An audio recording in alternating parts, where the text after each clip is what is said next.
All right, guys, we are back today talking about some more LCS or LTAN news. Obviously, now as it's going to be, we do know that obviously the LCS offseason has been a little bit slower. People have been waiting very, very patiently, but we now have some teams that are actually finalizing some rosters, or at least getting much closer to finalizing some rosters. So I wanted to bring in WOOLOO today to talk about some of those teams, talk about some of the moves that are getting done. So he's going to talk to us a little bit today about Dignitas and where their offseason has been going over the past couple weeks and trying to catch us up to speed on the latest. Holy, great tasting energy drinks that are also healthier than the competition. Check out that first link in the description below and use discount code SE10 to get 10% off your entire basket today. Yeah, so I have several information about Dignitas roster, but to jump into it, I would first like to talk about the top side of Dignitas, even though I'm going to reveal some information about the bot side. So we already reported on Shippy Sports that 30 will be the top laner of Dignitas. The thing is, as it was said, 30 also had interest from DSG, the new guest spot team in the LCS, and he was not the only player contested by DSG, or should I say player or staff, because Rigby, the head coach of Dignitas, was also considered by DSG. He had an offer from DSG, to which he said no, and 30 even tweeted it like Rigby deciding on Dignitas was a big factor for 30 to join Dignitas.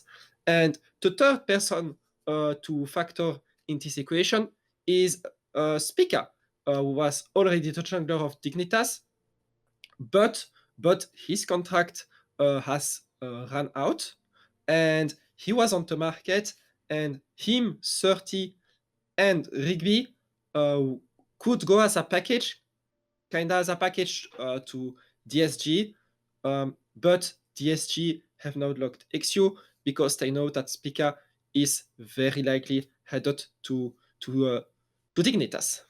Yeah, I mean, it's really crazy, honestly, how this whole thing has unfolded and like all the different dominoes because this ends up being a pretty big kind of pickup for Dignitas, I guess, because Rigby is a guy we're obviously familiar with in North America. You know, the time he spent with EG, I think a lot of the players Mhm. and staff spoke very, very highly of him and spoke about how he was such a big part of their success. And the players and teams and staff, it seems like, really respect him. Surdy, another guy who was one of the, players that many of the fans at least were talking about. I don't know, obviously, how much interest he had behind the scenes and stuff, but like FlyQuest fans were like, oh, hey, maybe we're going to promote this guy. Obviously, DSG fans wanted him, Dignitas fans wanted him, and then getting this trio of obviously Spica, Surdy, and Rigby is players that people know and love and could be really impactful wherever they end up, seeing that they could have maybe went to Disguise and end up on Dignitas. It's such a big deal, and it's so crazy and interesting how these things work in the offseason, how one player going a certain direction could really, change things for everyone.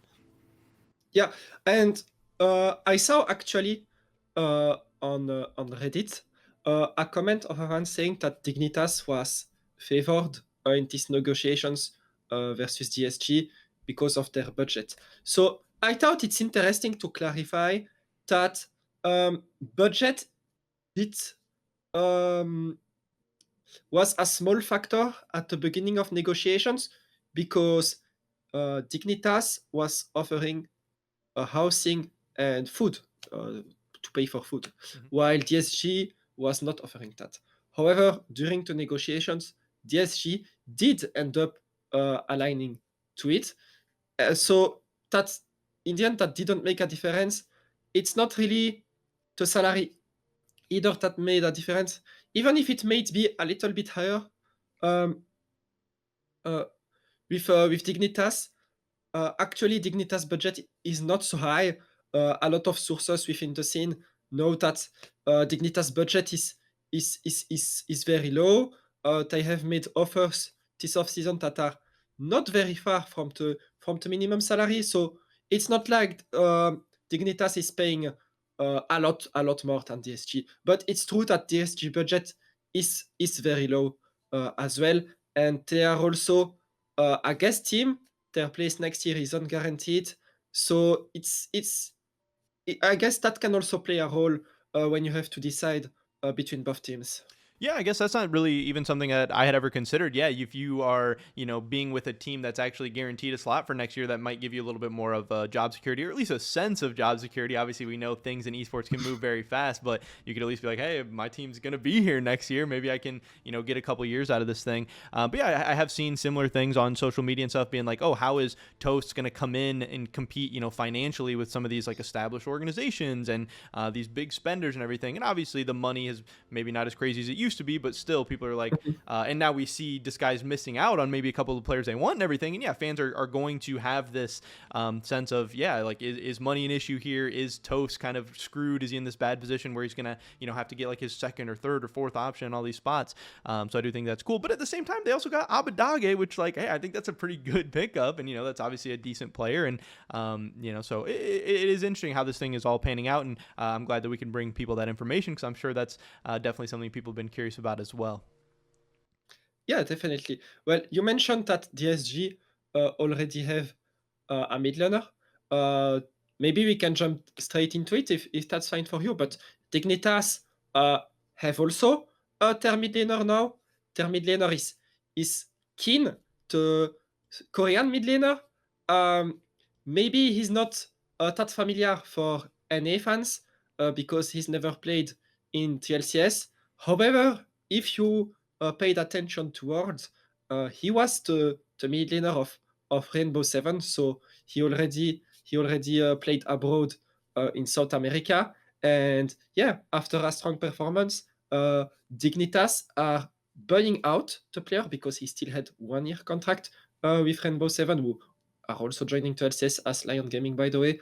Um, uh, and yeah, they got a new mid laner with Saint that was reported by Shippy Sports as well, which means that Kane was available um, to to be sold to other teams, and he will be headed to Dignitas. Yeah, sounds good. Obviously, that's another piece of this whole puzzle, getting a Korean mid laner in there. And I think sometimes, obviously, one of the questions with like Korean mid laners or just imports at all, part of it is how they're going to adjust to being away from home and making some of those adjustments and everything. So I think having a Korean player who's already been playing abroad, obviously South America, North America, very, very, very different, but still at least he's, been away from home, friends, family, all that stuff. So I think sometimes those can be, it's at least one less variable. You know how he adjusts, and he's not totally changing everything. So hopefully that will help his transition a little bit up to North America, and hopefully help him be able to at least perform to the best of his abilities and not have to worry about another factor in there. I always think that's kind of an interesting thing with imports. Yeah, definitely. And then in ADC, Dignitas have also reached a verbal agreement with a new player. And once again, for fans that paid attention to Worlds, you probably know him, but NA fans for sure know him because the ADC of Dignitas will be Tomo, the former 100 Thieves ADC, because 100 Thieves have gotten a FBI, which has been announced by now. And yeah, Tomo is headed towards Dignitas. He also had interest from DSG. I wouldn't say he was part of that top side package. I don't even think DSG made him an offer. But yeah, he was on their list too, and he will be headed to Dignitas. Yeah, I think that's a nice pickup that they should hopefully be excited about. I know there was some 100 Thieves fans that maybe wanted to see 100 Thieves hang on to him a little bit longer. I know he helped turn around some things for them last year. Obviously, with FBI coming back to 100 Thieves now, a pretty decent player. Tomo wasn't like insane or anything like that, but definitely showed he can help a team win and can provide in some way. So especially a team that might be on a budget, like you said a little bit with Dignitas, I think that could be a big pickup and something people should be excited about. I think it's just like a really nice, solid pickup for them. Yeah, definitely will be interesting. And then yeah, I think that's it for the Dignitas news tonight. But we will report onto support soon. But definitely an interesting roster. And yeah, now Jerm, we can record the video about DSG's roster. Sounds good. We got some more stuff to get to real soon, so make sure you guys tune in for that.